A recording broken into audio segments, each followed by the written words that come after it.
Pa talaga namang pinaunlakan na ni Secretary Kim ang kahilingan ni Brandon sa kanya na magkaroon sila ng dinner date ng gabing iyon. Kung saan bago pa man dumating ang naturang oras, dito ay taranta at aligaga nga itong si Secretary Kim dahil sa naabutan siya at nakita ni Brandon kung gaano nito silipin ang silid ng naturang boss. At sa pagkataranta nga ni Kim, dito ay nasugatan ang kanyang daliri dahil sa papel. At dahil doon kaagad ngang ipinag-utos nito ni Brandon na dapat umano ay maging paperless na sa kanilang department nang maiwasan na ang ganoong mga insidente. Kinakitaan naman ng super kilig itong si Secretary Kim dahil nga sa si Brandon ang siyang naglagay ng band-aid sa daliri nito. Nakuha pa ng naturang boss at nahipan ang daliri ni Secretary Kim. Samantala mula naman sa panig ng mag-ina na si Carlota at si Cyrus, nagawa nga nitong payuhan ang panganay na anak na kung talagang ninanais na nitong makausap si Brandon, kinakailangan umano ni Cyrus na makipagmabutihan or makipagkaibigan dito kay Secretary Kim. Nang sa gayon ay maisingit nga ng naturang secretary sa schedule ni Brandon ang pakikipag-usap nito.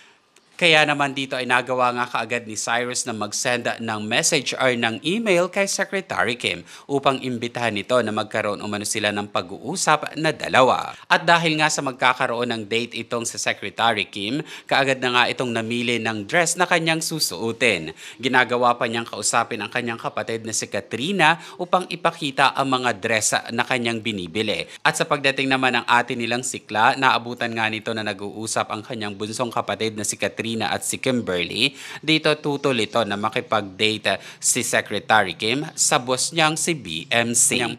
At nang magsusukat na nga itong sa Secretary Kim dahil sa ang nasa kanyang isip ay si Brandon, ang nagawa nitong tawagan ay si Brandon mismo.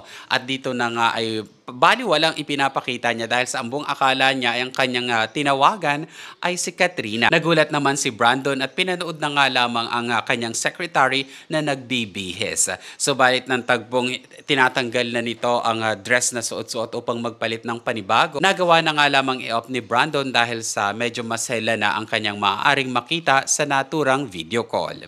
At dito naman ay nataranta na nga itong sa Secretary Kim dahil sa tumawag ang kanyang kapatid na si Katrina na ambong akala niya ito yung kanyang kausap nung habang siya ay nagbibihis or nagpapakita ng isinusuot niyang dress.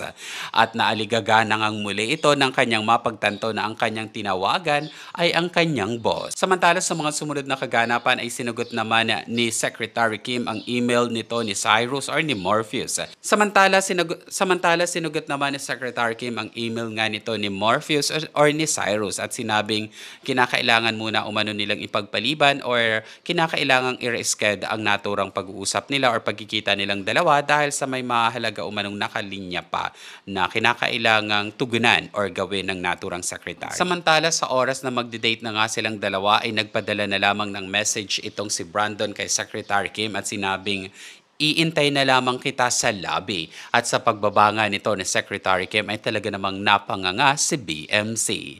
Talagang hindi maipagkaila ang pagkagusto niya sa kanyang secretary. Super kind and gentleman naman ang pinakita ni Brandon nang magkasama na silang dalawa. Ito pa ang nagbukas ng sasakyan upang makababa sa Secretary Kim. At sa naturang lugar ay talaga nga namang tila ba may nakahandang sorpresa itong si Brandon, subalit hindi nga or parang hindi ata matutuloy dahil sa nakita ni Cyrus sa Secretary Kim at ang buong akala nito ni Morpheus or ni Cyrus solo lamang ito, kaya naman nilapitan na niya ito at doon na nga nagkita-kita na ang tatlo at dito na rin nalaman ni Brandon na ang magiging speaker pala ng event nila na Idea X ay ang kanyang kapatid na si Morpheus or si Cyrus. Yan po mga kaibigan ang mga nangyari sa episode 12 ng What's Wrong with Secretary Kim.